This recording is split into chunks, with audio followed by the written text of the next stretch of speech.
Hey there, I'm Harold Jenkins, a 66-year-old retired machinist from Michigan. And here's the straight truth. After 15 years of keeping a metal fabrication company running smoothly, the owner suddenly gave my office and my job to his 25-year-old son who barely knew the difference between a wrench and a spreadsheet. I walked away quietly, took my knowledge with me, and within 2 years built my own consulting business that cleared over $400,000 a year, more than the old company ever paid me. What happened next to them was pure karma.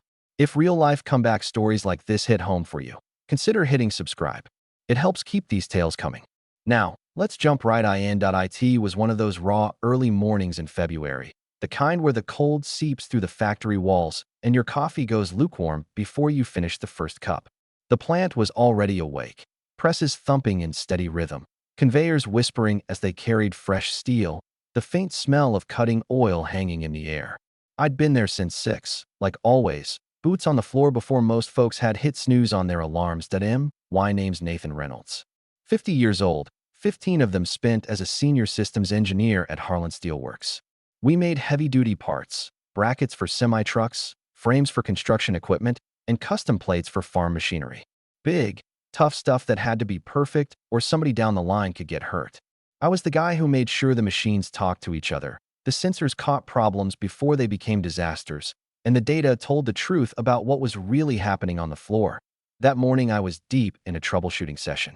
One of the robotic welders had started drifting, seams coming out a hair off spec.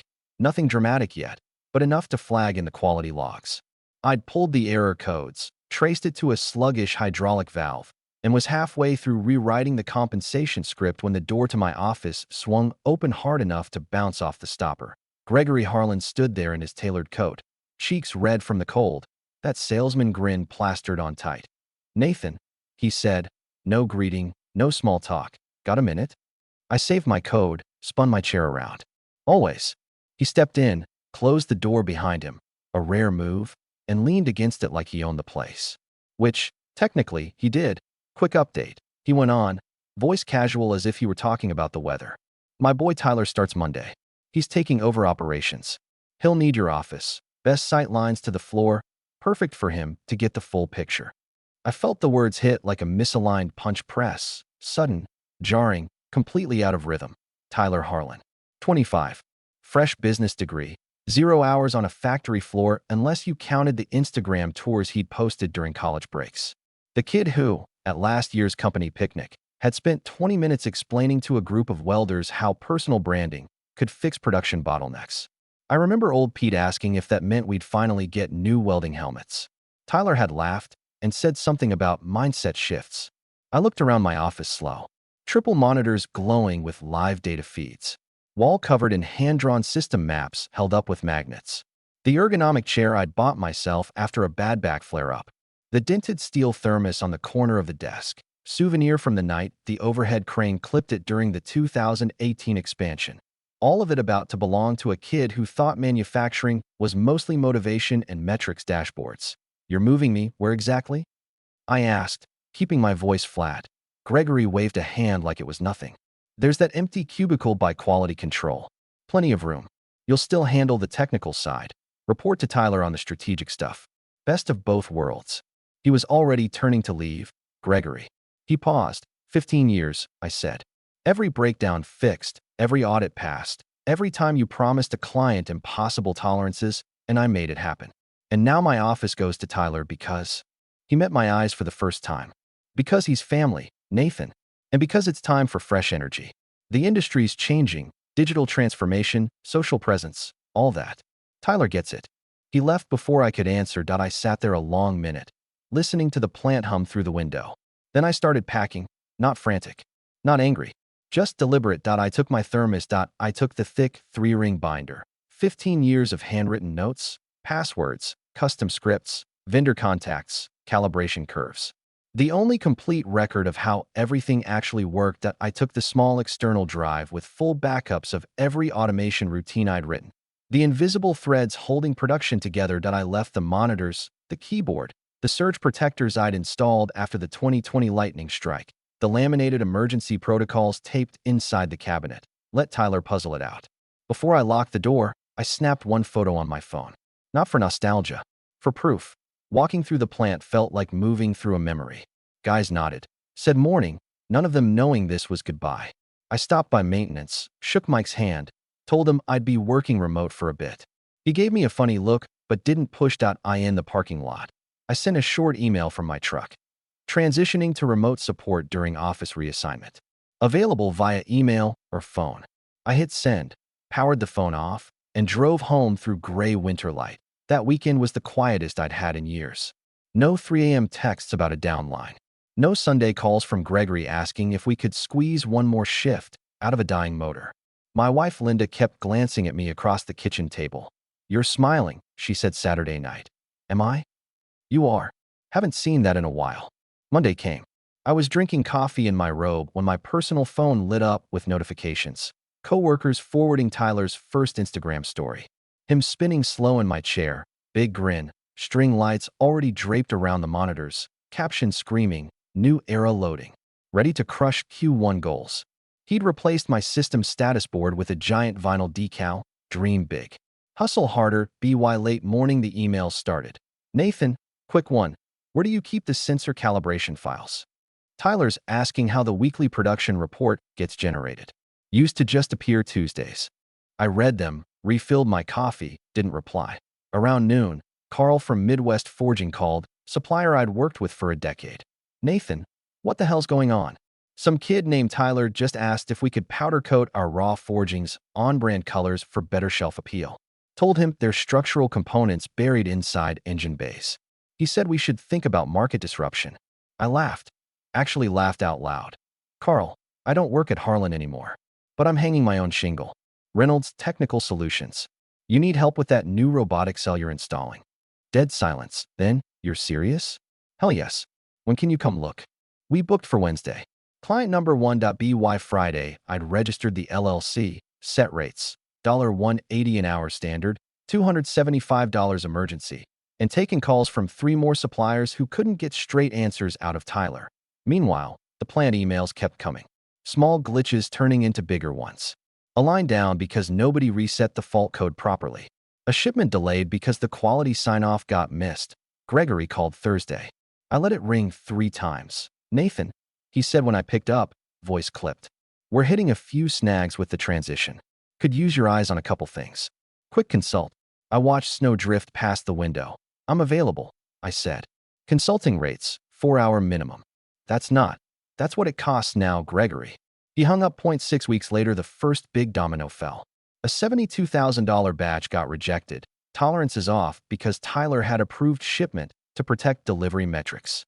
Client demanded full rework on Harlan's dime. That's when the calls from Gregory turned urgent. I didn't pick up most of them. But the real storm was still gathering. It was a soft spring evening 4 months later, the kind where the windows are open and you can hear kids playing ball down the block. I was on my back deck with a cold beer, laptop closed for once, just letting the quiet settle. Reynolds Technical Solutions was humming. 8 steady clients, calendar booked 3 weeks out. Revenue already topping what Harlan used to pay me in a year. My new office downtown had room for Mike, who jumped ship first, and Sarah from quality control. We were small, but every job ran clean. No corporate layers, no politics, just fixing problems and getting paid fairly. My phone rang. Frank Donovan from Heavy Haul Industries, Harlan's biggest customer by a mile. "Nathan," he said. "No hello, level with me. Is Harlan still solid? Last 4 shipments have issues. Dimensions drifting, paperwork sloppy. This new ops guy Tyler keeps emailing about partnership synergy and LinkedIn features instead of answering spec questions." I set the beer down. "Frank, I left Harlan months ago, but I'm consulting now. If you want me to audit those parts, tighten your incoming inspection, or help qualify a second source, I'm in." Pause. "Gregory finally did something stupid enough to lose you, huh? All right, send rates. And fair warning, we're quietly looking at alternatives. Northern Precision's been flawless lately. Heard you're working with them." I smiled. "I am. We booked a site visit for next week." Word travels fast in manufacturing. When one big client starts sniffing around, others follow. By early summer, I had 12 contracts, some troubleshooting, some full system overhauls. Money was good, but the real payoff was sleeping through the night for the first time in years. Then came the ISO audit. the annual recertification that let Harlan bid on automotive and defense work. I'd carried those audits on my back for a decade, building documentation thick enough to stop a bullet. Sarah called late one night, whispering like the walls had ears. "It's bad, Nathan." Tyler built a PowerPoint called Quality Culture Revolution. Glossy slides, stock photos, zero data. Calibration records are 6 months behind. Corrective actions from customer complaints? He closed them as growth opportunities without root cause. Gregory, no? He's starting to panic. Keeps asking where the old files went. I could picture it. Tyler charming his way through prep meetings while the real compliance rotted. The auditor, Ray Kowalski, was an old-school engineer who'd seen every trick. I'd walked him through audits 3 times before. He knew my work. Gregory called the day before the audit, voice stripped of swagger. "Nathan, we need you. Just to get us through this week. Name your price." "10,000 a day," I said. 5-day minimum. Cash up front. He wired it that night that I walked back into the plant wearing jeans and a Reynolds Technical Solutions polo. The floor guys stared, then grinned. Mike clapped me on the shoulder. Sarah looked like she might cry from relief that we worked nonstop. Pulled records from my personal archives, rebuilt calibration histories, wrote corrective actions that would actually hold up. By the time Ray arrived, we had the bare minimum to avoid total failure to past us. With 8 major nonconformities and 90 days to fix, as Ray left, he pulled me aside. "Place runs on what you built, Nathan. Shame they didn't see it till too late." Gregory paid the invoice same day, but the fixes never happened. Tyler declared the nonconformities legacy mindset issues and focused on rebranding the employee handbook instead. 3 months later, Heavy Haul suspended their contract pending full requalification. That's when the bank started circling that I kept building that IT was a crisp fall morning 9 months after I'd walked out. My office downtown had grown. 3 rooms, 5 employees, a waiting list for new clients. Revenue projections for the year sat north of $350,000, and every dollar felt earned. Gregory called at 7 a.m., early even for him. "Nathan, we're out of runway. Heavy Haul's gone to Northern Precision full-time. 2 more big customers on notice. Banks threatening foreclosure. I need you here. Today." "What are you asking?" "Come back. Director of Operations. Double your old salary, full benefits, your office. Not interested in being an employee again." Silence. Then consult.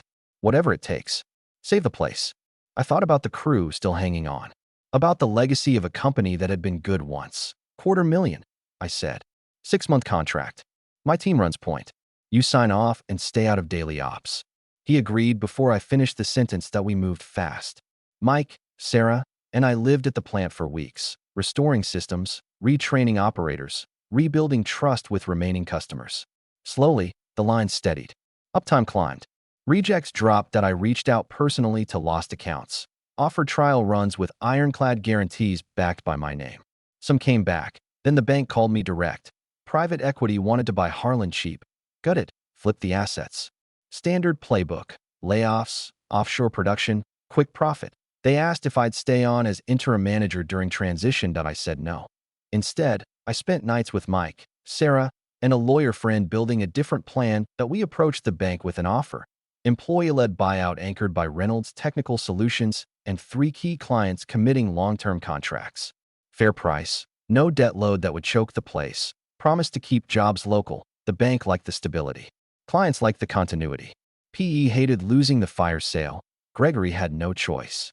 He signed over majority control to the new Harlan Employee Cooperative. I didn't take a fancy title. Just technical director. Same as always. Except now the profits circled back to the people doing the work. Within a year, we were turning profit again. Hired back every laid-off hand who wanted to return. Added training programs. Expanded the floor. Gregory kept a small stake. Attended board meetings mostly silent. One day he caught me in the break room. "You saved it," he said. "More than saved. Made it better than I ever did." I poured him a coffee. "It was never about you or me," I said. "It was about the work. And the people who do it right every day." He nodded, eyes on the floor buzzing below us. Steady, strong, owned by the hands running IT. IT was a quiet winter morning 2 years after the buyout. Snow falling soft outside my home office window. The basement finally finished into a proper workspace. Big desk, whiteboards, photos of grandkids on the shelf. The Harlan Cooperative was thriving. Revenue up 40% from the old peak. Profit-sharing checks now regular, big enough to change lives. We built a training annex next door, partnered with the local trade school, turned out a new generation of machinists who actually wanted to stay in manufacturing. My consulting side had grown too. 20 employees, contracts across 3 states. Annual take well past 7 figures. But I still came in most days to the cooperative floor, sleeves rolled, helping tune a new line or mentor a young tech. Gregory showed up unannounced one noon hour. Coat dusted with snow that we walked to the conference room overlooking the floor. Machines singing, no red lights anywhere. He slid a thick envelope across the table. My remaining shares, he said, transferring them to the employee trust. Full ownership to the people working here. No sale, no conditions. I looked at him. Why now? He glanced out the window. Drove past an old plant outside Detroit last month. Shuttered, windows broken, weeds growing through the parking lot. Thought about how close we came. Then looked at this place. Full shifts, young guys learning, profit checks putting kids through college. He met my eyes. My grandfather started Harlan with 12 guys in a rented barn. I almost ended it handing keys to the wrong person. You turned it into something bigger than family legacy. Something that actually lasts. He stood, offered his hand. It's theirs now. All of it. We shook out a few months later. The local paper ran a story. Gregory Harlan donating the family lake property to create a regional manufacturing training center, state-of-the-art weld base, CNC labs, classrooms. Named after his grandfather, plaque reading for the men and women who build America, one perfect part at a time. I got one last email from Tyler, short. No excuses, just, I was wrong. Saw the training center news. Proud of what you built. Learning real operations now, the hard way. Thanks for showing what it actually takes. I wrote back. Doors open anytime you want to start on the floor. Earn it like the rest of us did. He hasn't answered yet. Maybe he will. These days I split time between the cooperative and consulting jobs. Money's comfortable, more than enough. But the real payoff is walking the floor and seeing owners, actual owners, running machines they have real stake in. Watching young techs light up when a tricky setup finally sings. Getting texts from old crew about boats bought, mortgages paid off, kids graduating debt-free. Some evenings I drive home past the plant. Lights glowing warm against the dark, parking lot full, steady heartbeat of presses carrying on the cold air. And I think about that raw February morning when everything changed. Getting pushed out wasn't the end. It was the beginning of something built on respect, that on skill, that on shared success that can't be handed to the boss's kid. The quiet ones don't always stay quiet forever. Sometimes we just wait until we're building on ground that belongs to everyone who earns it. And when that ground holds strong, when it lifts the whole team higher, that's the win that matters. I'm Nathan Reynolds. I spent 15 years keeping someone else's company alive. Then I built one that belongs to the people doing the real work, and it's never run better. Thanks for sticking with the whole story. Folks, that's how it really went down.